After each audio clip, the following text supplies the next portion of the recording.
question, where is the data that suggests that extending the school days will somehow lead to greater academic output by our students?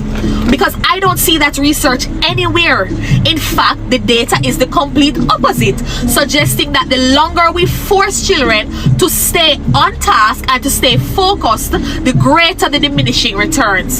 But as parents, we already know this. And in countries like Finland, which is ranked in the top 5% globally for education, they have shifted their focus from longer days to shorter days, paying more attention to the quality of the education over the quantity of the days that students are required to stay in class. Ideas rooted in research. That is what we want from our policymakers.